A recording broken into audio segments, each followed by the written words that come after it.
That was really loud.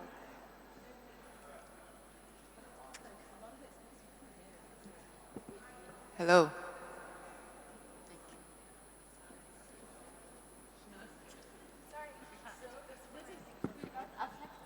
Hello? Does it work?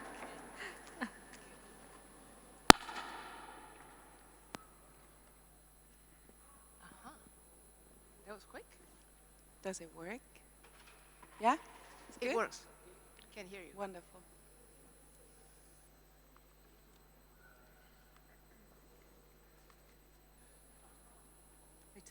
They took it very quickly.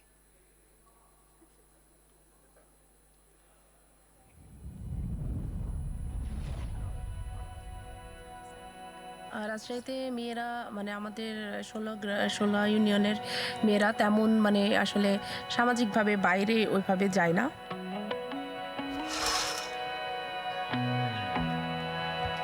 ওরা হলো বাসায় অনেক কাজ করে, যেমন রান্না করা, ছাগল পালন করা, তারপর হাঁস মুরগি পালন, অনেকে সেলাইয়ের কাজ করে, অনেকে হলো কৃষিকাজও করে নারীরা অনেকেই। এইভাবে তারা আসলে টাকা আর্ন করে কিন্তু আসলে জমাইতে পারে না। আমি মোসাম্মদ ঝুমা খাতুন, উদ্যোক্তা 16 ইউনিয়ন। আমি বিগত 2016 থেকে ডিজিটাল সেন্টারের সঙ্গে যুক্ত আছি। সেখান থেকে আমার আসলে উদ্যোক্তার লাইফ শুরু।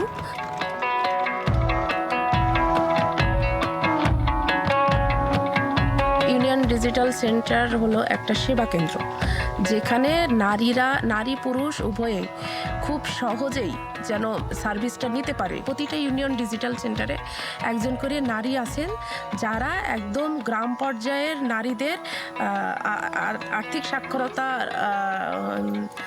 অন্তর্ভুক্তি করতে পারবেন, যেন তারা খুব সহজেই এখান থেকে সেবা নিতে পারেন, আর যার মাধ্যমে তাদের হলো সময়, অর্থ এবং টাকা যেন সেভ হয়। আসসালামু আলাইকুম চাচি। ওয়ালাইকুম আসসালাম। ভালো আছেন? হ্যাঁ, ভালোই আছি। আপনি কি ব্যাংক অ্যাকাউন্ট খুলবেন? না বাবা, তখন বলেছিলাম না যে খুলবো না, তারপরেও দেখি একটু ভেবে।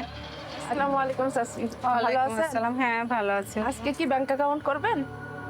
না, করব না। আজকে কি ব্যাংক অ্যাকাউন্ট করবেন? আপনি কি ব্যাংক অ্যাকাউন্ট করবেন না? আপনি কি ব্যাংক অ্যাকাউন্ট খুলবেন না?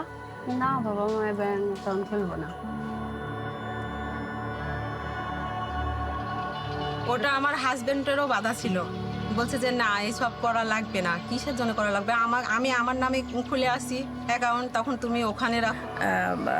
দেন আমি তাকে যাই বুঝাই যে আপনার যদি আজকে টাকা থাকতো ব্যাংকে, আপনার ছেলের জন্য মানুষের কাছে আসলে যাওয়া লাগতো না, হাত পাতা লাগতো না, কিন্তু ইজিভাবেই আপনার ছেলেকে রিকভারি করাইতে পারতেন। দেন তখন যখন এই জিনিসটা বুঝছে, তখন ফ্যামিলিকে বোঝাই যে না, আমার একটা ব্যাংক অ্যাকাউন্ট করি, দেখি কি হয়। দেন তো ব্যাংক অ্যাকাউন্টে সে আসে, তখন তো আমি মানে খুবই হ্যাপি হয়ে যাই যে অন্তত একজন তো রাজি হয়েছে আমার ব্যাংক অ্যাকাউন্ট করার জন্য। ঝুমার সামনে বসে ওই 5-10 মিনিট সময় লেগেছে আমার ব্যাংক অ্যাকাউন্ট খুলতে। আবার ধরেন যে কোনো ক্ষেত্রেই একটা পাবো। আবার ব্যবসা, আমি যে একটা ছোটোখাটো ব্যবসা শুরু করতে যাব, কার কাছে যাব, কে দিবে? আসসালামু আলাইকুম। ওয়ালাইকুম আসসালাম। আমি সেলাই করছিলাম। যখন আমার বিয়ে হয়ে এলাম, তখন আমার ননদ দেখি যে সেলাই মেশিনের কাজ করছে। আমি আগে 2টা মেয়ে নিয়ে কাজ করতাম। গ্রাম সাইডে তো বুঝতেই পারছেন, একটু মানুষ অন্যরকম। তখন ওরাও এসে বললো যে চাচি, আমারে একটু নিলে হয় না? কারো কেউ বলে যে আমারে খাওয়া দাওয়ার সমস্যা, তখন তো আমার খুব খারাপ লাগে। তখন আমি বলে ঠিক আছে, এর মধ্যেই করো।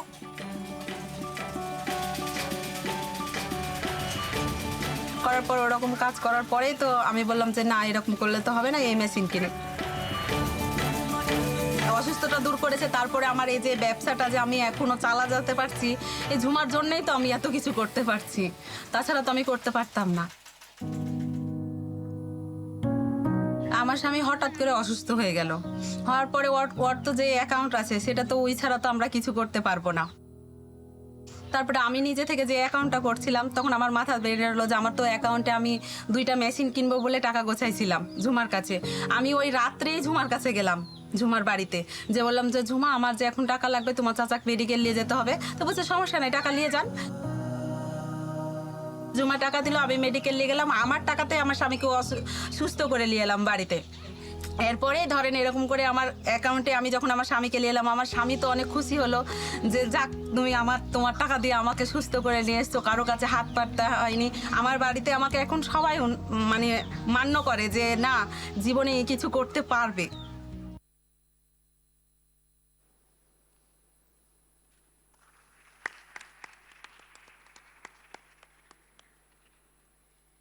So good afternoon.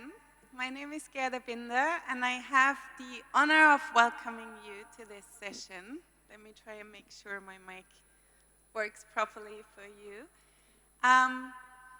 And I also have the honor to moderate a conversation that we deliberately will make very casual and comfortable for all of us about gender equality and DPIs. And I think that session is particularly important as we need to remind ourselves that we're not looking at the same starting point for women and men, girls and boys, when it comes to the digital economy. We do have, and we know the evidence shows us, that there is a gender digital divide. And that divide means that there is no level playing field for everyone to benefit from digital public infrastructure. So maybe a few thoughts before we go into a deeper discussion are that we need to unpack a bit in practical terms. What does it mean that there is a gender digital divide? What drives it? What does it look like? What do we have to kind of consider when we work on digital? And we're trying to kind of unpack it into certain areas. One is that access to devices, so women have lesser ownership of digital devices, often lesser affordability of what they can actually have, not the financial means or the independence of making financial decisions. That also sometimes relates to lesser choices of SIM or what kind of handset is available to them.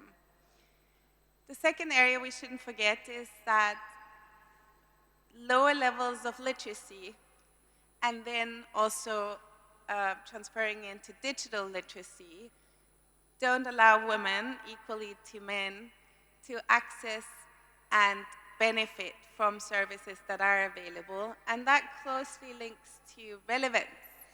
Are these digital platforms, information and services available today actually are relevant to their lives and their lived experiences? Now, once you have lesser access, you have lesser literacy, there's not as many relevant platforms that all interlinks then to having lower exposure and lower skills in terms of adoption and use. And a huge area that is being more and more discussed is also women and girls have quite a different perception, and that is unfortunately based on the reality of their online safety. They also have privacy and data protection concerns that are often very different to men. And all of that is underpinned by cultural contexts and gender norms that are often enough not supportive of women's digital adoption and use. And there is another element that comes in, and that is gatekeepers, support or restrictions to use digital. Now that we have looked at all these various factors that we're confronted with and that we have to consider when it comes to designing and implementing digital infrastructure, we also have a lifetime opportunity right now to understand that and build it into considerations as we are at the early phases of building this digital infrastructure. And we'll dive a lot more deeper now with my esteemed and wonderful colleagues and panelists. So we'd like to start with Jessica Osborne, who is the CEO of Caribou Digital. And my first question to Jessica would be, is the evidence again, to underpin why is it so important that we look at gender inequalities and gender barriers in the context of DPI. And I understand you have latest research on what hinders access to digital services for women. If you could share some of these insights with us. Sure. Thank you. Thank you. Yeah, I'd love to share some insights from our gender practice, which is led by my colleague, Dr. Savita Bailor. And I think one of the most important things is to remember that the gender barriers to DPI are not new. Many of the ones that you listed there are, in fact, long-standing barriers to women's digital inclusion more broadly. And when we do our research, and particularly our work with the Gates Foundation, we consider 6 aspects, 6 specific barriers that women face in accessing digital. And those are access, affordability of data and devices that unlock services enabled by DPI, relevance, literacy of all kinds, so alphabetic, numeric, financial, digital, safety and security, and social norms. And all of these would need to be addressed in order to make DPI work for women. And I'd like to share 2 examples from our research in the digital space. So the first is on access. I think it was David Eves who said when it comes to DPI, when it comes to infrastructure, access is everything. And I think that's particularly acute in a scaled system like DPI, which is often the gateway to really lots of essential services like healthcare, education, payments, property rights, etc. So a lot of our work in this space has been on digital identity, which is, of course, the cornerstone of DPI.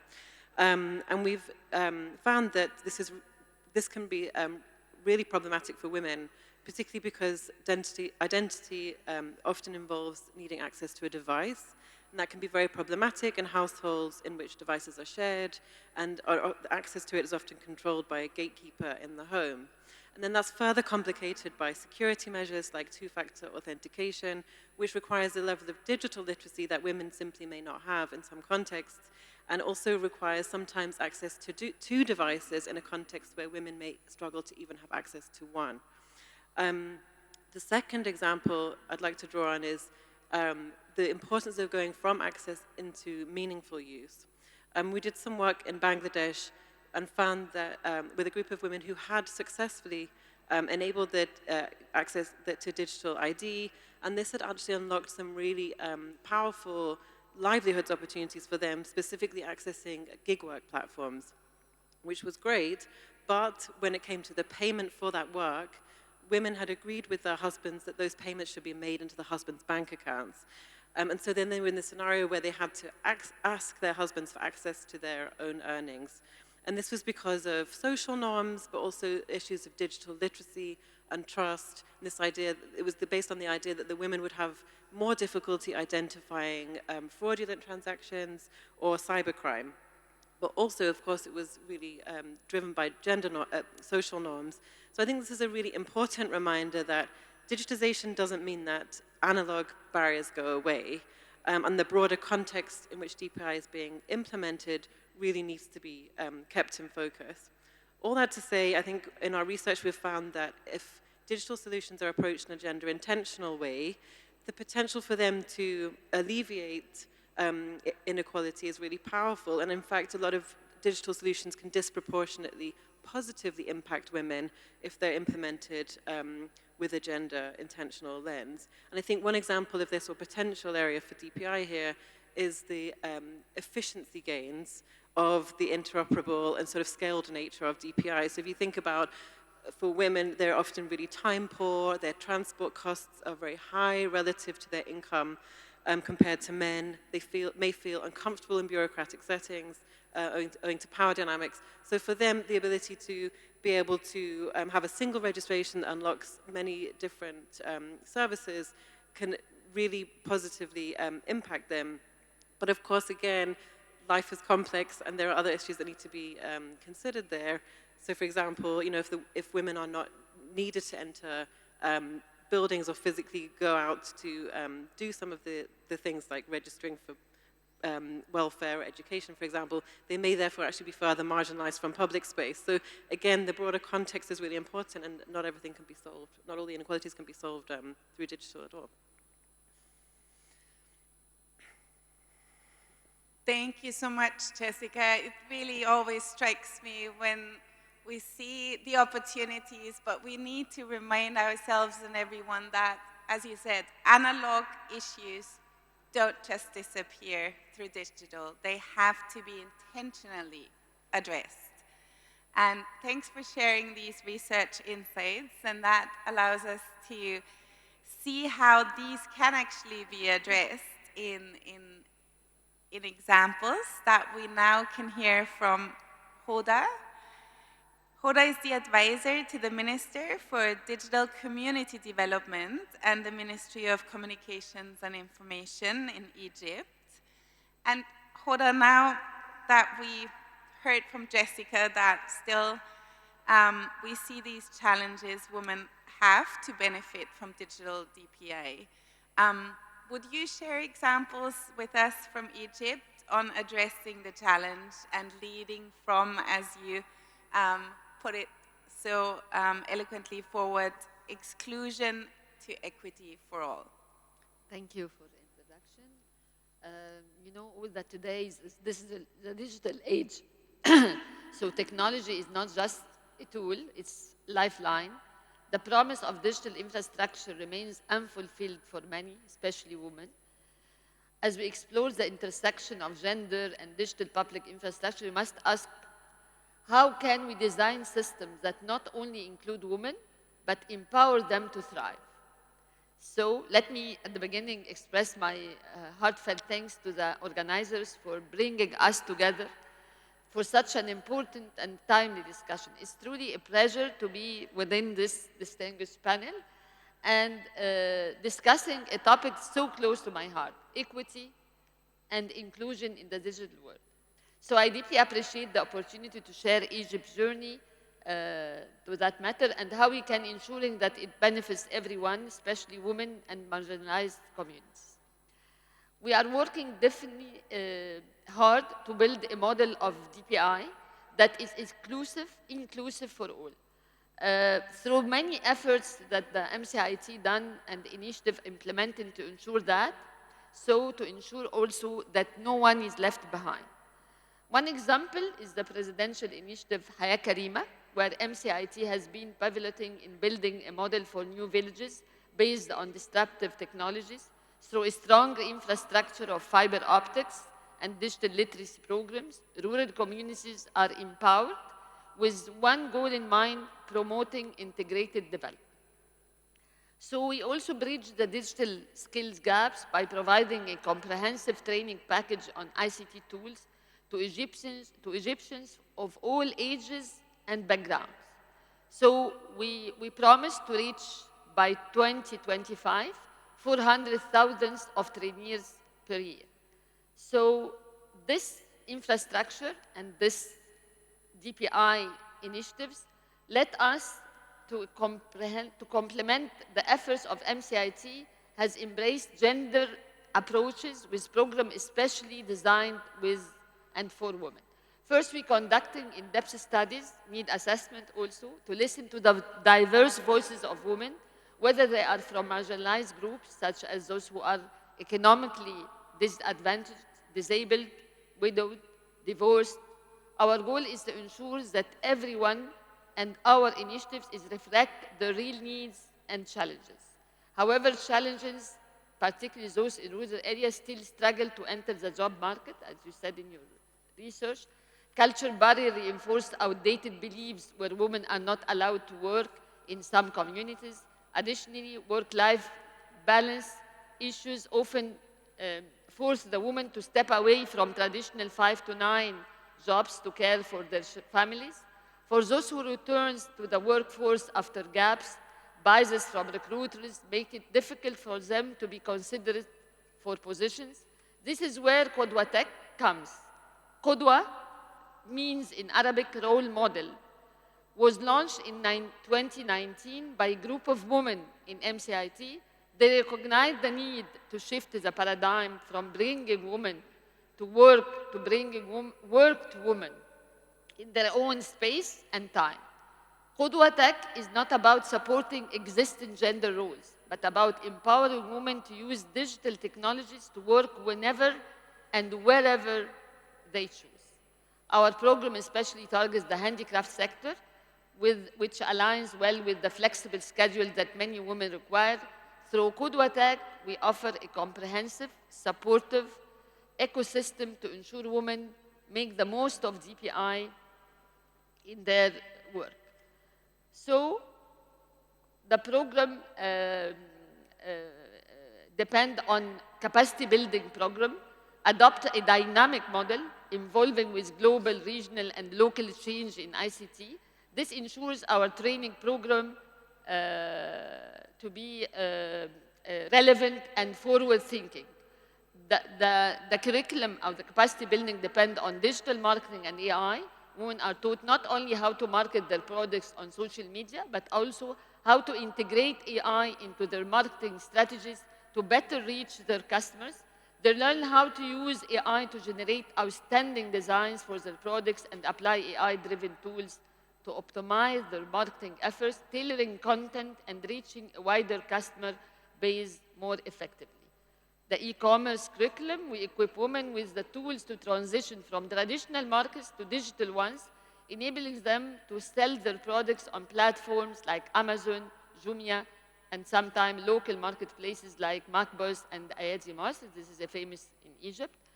And not forget the digital e-payment to close the ecosystem for digital marketing to support their full integration into the digital economy. We encourage the use of e-wallets and electronic shipping platforms. Our beneficiaries can now market and ship their products without leaving their homes, thanks to partnership with platforms like Wasalha and the Egypt Post in Egypt. And we concern about the sustainability. To ensure long-term sustainability, we launched the Info Ladies track, which are women equipped with IT skills become community leaders who pass on the knowledge they are gained from Qudwa Tech to the other peer-to-peer women in the community. Beyond that, we focus on mitigating the risks women may face online. Cybersecurity training is a key part of our program, ensuring that beneficiaries understand online safety and know how to protect their personal information. We reached 17,000 Qudwa Tech. 20% of them transferred to the formal economy, and 2% of them are women with disabilities, 42% of them in the rural areas. So none of this progress would be possible without our strong partnership, and UNDP, one of the main our partnership. So Qudwa Tech is just one step in a much larger journey, and we look forward to continuing to expand this work, ensuring that women across Egypt and beyond can fully benefit from the digital revolution. Thanks. Thank you so much, Hoda. The multifaceted approach in this amazing Qudwa Tech initiative shows that one size doesn't fit all, right? And every step of the way, from digital marketing or making sure how finance and you involve the post office, everything that you mentioned, thinking through that when we design, when we implement, that there are tailored approaches needed to overcome those barriers. If we don't do that, we'll see women and girls and marginalized groups excluded from any of the benefits that might be there, but simply not accessible to them. So thank you, and as you said, a beginning of a journey that I hope all countries will follow to make sure that we learn and we do gender intentional DPI by design.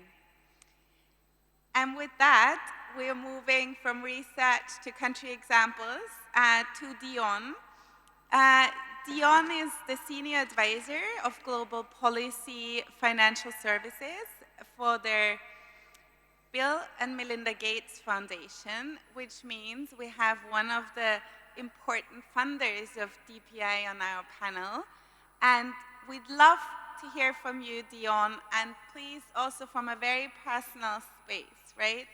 How how does it work when you have all this gender understanding to make decisions, funding decisions over DPI investments?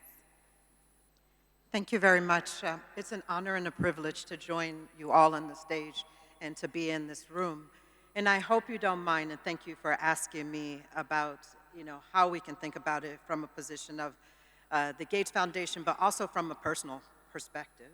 So I want to invite everybody to think about who you're bringing with you into the room. So you're here, that's clear. You know your roles, that's clear. But when you enter a space, who are you bringing with you? Whose voices are you representing?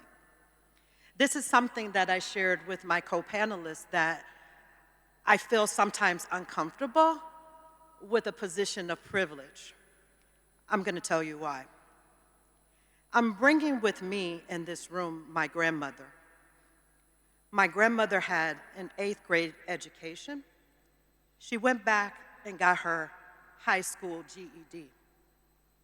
She was a woman who cleaned people's houses for a living and who called me every day to wake me up, to inspire me as I was in law school. When I heard my grandmother's voice, I knew I had to get myself up, and I had every incentive to try to achieve what she believed for me. So when I'm sitting before you representing the Gates Foundation, my grandmother is with me. When I'm sitting before you, I'm also bringing with me every woman that I met in every village. I had the privilege of being in villages in small towns in Cairo, in Egypt. I've had the privilege of living in Ghana and in South Africa. I've had the privilege of being in India and Thailand, and so many places. I'm sitting from a place of privilege, but from a place of humility. And so when we sit around the table and talk about whose voices are represented, I know all of you are bringing with you your families and those other voices. My sister is deaf.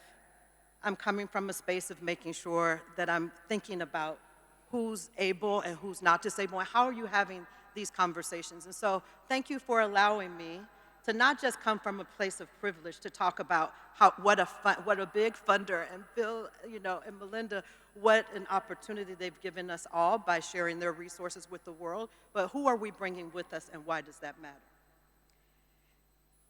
When we think about, gender and inequity, giving opportunity at the country level, what are those policy priorities that people who are making decisions, policy makers are making? What are they using? There's the AU Decade of Transformation for Women and the implementation of the Women and Youth Financial and Economic Inclusion Initiative we think about. Why are we thinking about that? If we think about continental imperatives for what matters in Africa and connect those to priorities and opportunities, maybe that will resonate, and maybe it can go to deep end countries. The Africa Continental Free Trade Agreement. We'll hear today from the Secretary General. What are those priorities? And through the lens of the G20, the focus on gender equity and the focus on digital has been a particular opportunity with digital public infrastructure provides a through line.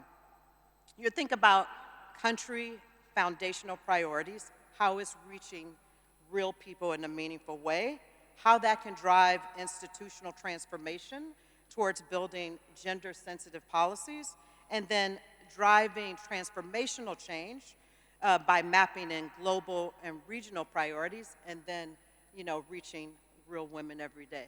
So how are we bringing all of those together, and who are we bringing with us as we share and try to make change? Thank you, Dion. Thanks so much for making that connection between, when we speak about high-level DPIs, we sometimes don't remember the human beings that are behind that. So thanks for sharing how you feel in your role with a huge funding partner, but where you come from, and that is important to all of us. Thank you. I will actually take maybe that topic that has been highlighted often enough is the feminization of poverty to ask Aidana as the lead manager of the Office of International Cooperation and the National Information Technology in Kazakhstan about what Kazakhstan has been leveraging in terms of DPI to support women and poor households. How are you using DPI? Thank you for the question. To begin with, Kazakhstan is undergoing digital transformation, and one of our main goals is to use technology to improve the lives of every citizen. I work in National e-gov operator of Kazakhstan, where we manage large-scale digital projects, including a digital family card, which is helping to close the gap between the governmental services and the family that need them in most, particularly women. Digital Family Card is a groundbreaking initiative which is developed in partnership with UNDP and Taiwan Ministry of Labor. This system collects and analyzes the data from over 30 public systems, tracking 100 indicators or risks, for example, income, property ownership, health conditions, education status, and etc. And this data or this information allows government to identify those families in needs of assistance and offer automatic support from the government. In this system, families are categorized in the levels A, B, C, D, E, where A means families that are financially stable, while families in E level means that they are in emergency situations. This system is especially important for women and mothers, particularly in rural areas, who often, balance the overall household, child care, caregiving, while trying to access to governmental support or services. Traditionally, many women have faced challenges such as complicated paperwork, long travel distances, lengthy application and approval processes, which only add to the burdens they carry. The Digital Family Card removes these barriers, delivering benefits such as child benefits, unemployment aid, and directly through the SMS notification or messages, streamlining the overall process. Since the project began, Digital Family Card has delivered around 4 million governmental services, and in the last 2 years alone, it has helped families to access 9 different types of social benefits, including the birth benefits, including disability support, and this is making a real difference, especially for women who are in a vulnerable situation. Additionally, Digital Family Card addresses employment gaps for women. In Kazakhstan, we found around 1 million unemployed women who are not engaged in education, who are not engaged in a maternity leave. By sending targeted SMS messages, we connected them with job opportunities, so helping to employ them. This shows how digital tools can provide immediate support and empower women in workforce. Separate from the Digital Family Card, there is another important government support measure, which is training followed by employment or business startup. Last year, nearly 80,000 women completed entrepreneurship courses, and as a result, about 13,000 women received grants.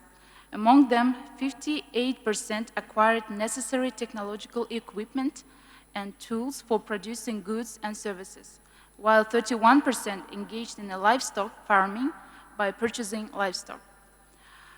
Some may wonder about those women without phones.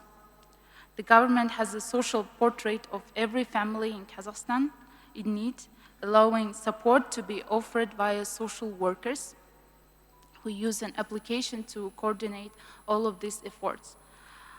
If women, for example, lacks the bank cards to receive governmental benefits, such as child support, unemployment aid, disability support, the funds can be sent through the post every month. So to truly support vulnerable groups, including women, there are 3 main focuses. First is data integration across governmental services, which provides a complete picture of family in need and allows for quicker, more targeted support. Second is proactive outreach or proactive service, where technology is used to reach those individuals based on the data that government has, and ensuring women and vulnerable groups get the help they need in the right time without any barriers. Third is a partnership with international organizations which align national program with global effort to reduce inequality and to improve the gender equality. So in conclusion, Digital Family Card is not just about technology, it's a tool for empowerment. By ensuring women, particularly mothers, single mothers, have equal access to services and government support, we are creating a more inclusive future for all citizens of Kazakhstan. Thank you.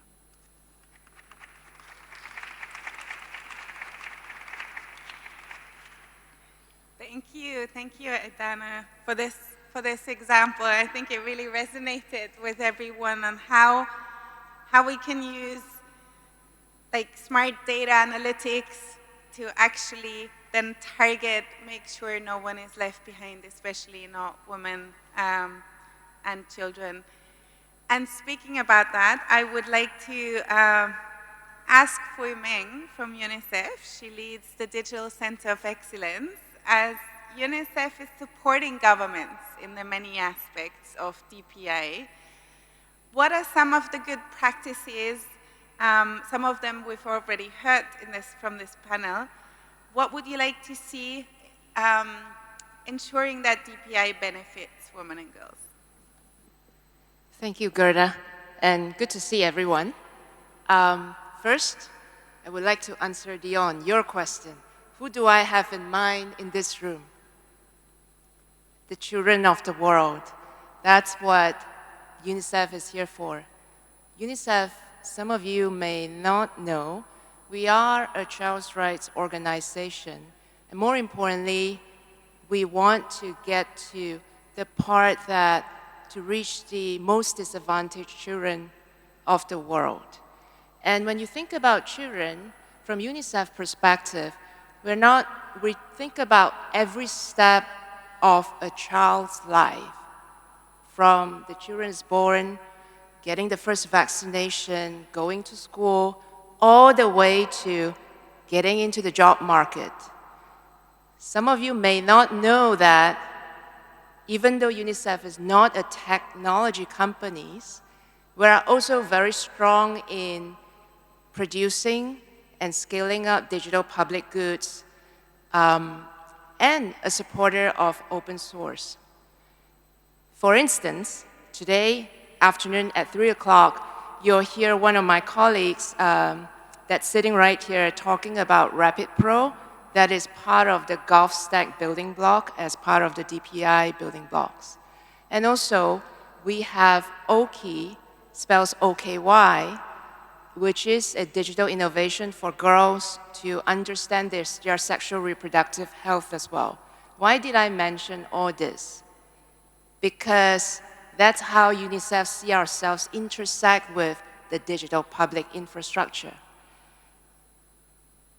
Digital public infrastructure talks about 3 major things: ID, foundational ID, digital ID, payment systems, and also data interoperability.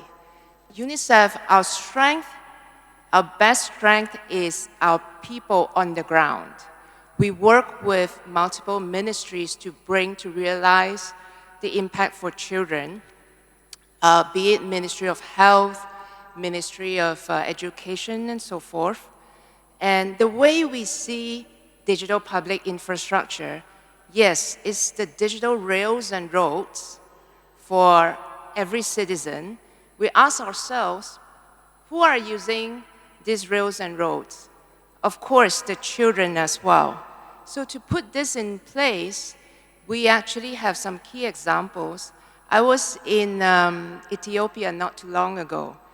I was very, very glad to learn that our colleagues on the ground, UNICEF, works very closely with the national ID team that implementing MOSIP in the case of an internal displaced population camp. What did they do? We work with the national ID team, the FIDA team, to make sure that every person in the camp, when they are eligible, especially women in this case, they can not only have a digital ID, but they can open a bank account. And one of the best things that happened was, it was coming from a woman that was actually in the IDP camp. Because of the fact that he can have that bank account, he was able to start a small business in the camp. And from a financial inclusion perspective, a few months later, she doesn't actually have to borrow any money from the bank through the bank account. She was actually being able to be self-sustained, and one of her dreams were to be able to leave the IDP camp. And it is actually examples like that that empower us to think about how DPI intersection with the real life examples. That brings me to a very important point that I want to make today. It's about one of the most difficult challenges for UNICEF is to make sure every child counts, no matter where the kid is. And we think that DPI could actually help us get there. Why? We have heard from a lot of government ministries that we work with that they are actively looking into using DPI to advance the agenda with the government from a digital transformation perspective. More importantly, they are thinking about how to link ID from the point that the child is born. So from a birth registration perspective, this gives us hope. Because when every child is being counted from the get-go when it is born, we have a huge opportunity to advance the gender topic, because we know that on the ground, the healthcare worker and the maternal health workers are women. We have the opportunities to train them so that they can actually leverage digital to count every child. And also with the data that we collected from this process, we can systematically work with different government ministries to make sure that the whole journey of the children are actually being taken into account, and we use a systemic approach to measure the success of their life cycle from that perspective. So in a way, I just want to conclude by saying that the potential, Gerda and all my esteemed panelists here, but the potential of DPI for children and from the gender perspective is enormous if we come together and work on this. Over back to you, Gerda. Thank you so much, Pui Meng. I'm looking at the clock that's just in front of me, and it reminds me that we had agreed that we take our time to have this conversation, yet there is a limit to it. So rather than the second round, which unfortunately we don't have time for it, I would like to give each of you an opportunity to maybe share very briefly in what do you see are the opportunities, and what would be that one statement, that one idea, that one ask for everyone in this conference, in this global summit, to take home wherever they go home to and in whatever role they have to make a change to make sure that DPIs are gender intentional and benefit women and girls equally.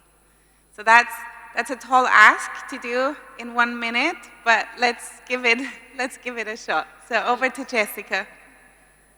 I'm going to try and be cheeky and blend two of my asks together.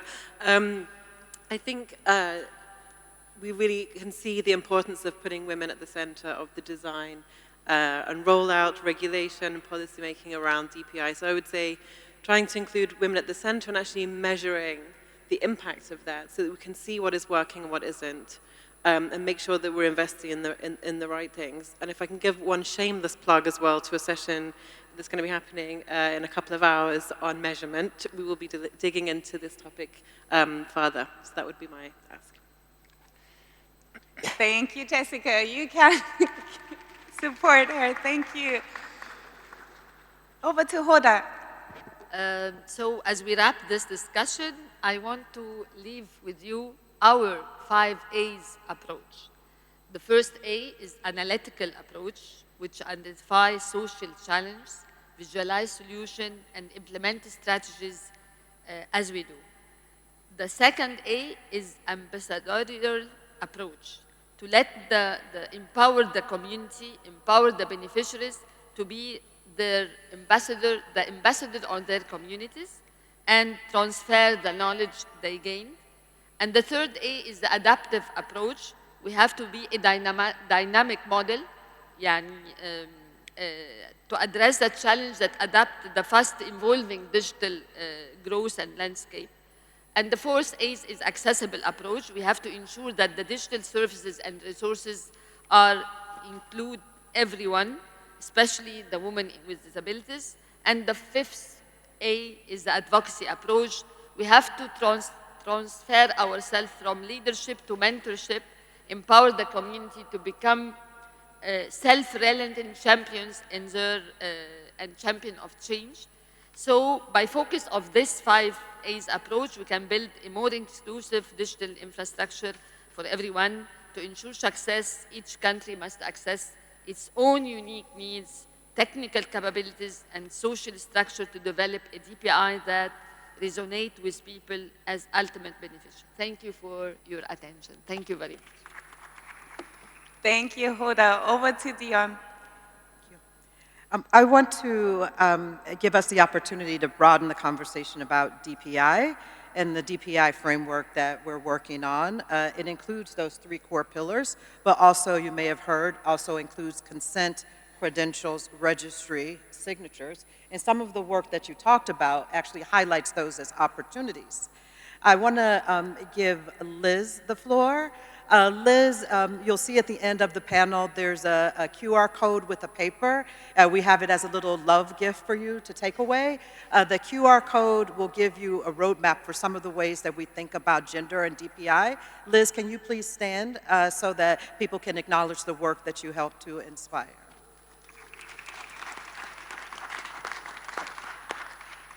Well deserved. And then I want to close with a reference to a paper. The paper is called The 4 Horsemen of AI in Africa. I'm not sure if Shiko is in the room, but if she is, I would love for her to stand and for her co-authors. Please stand.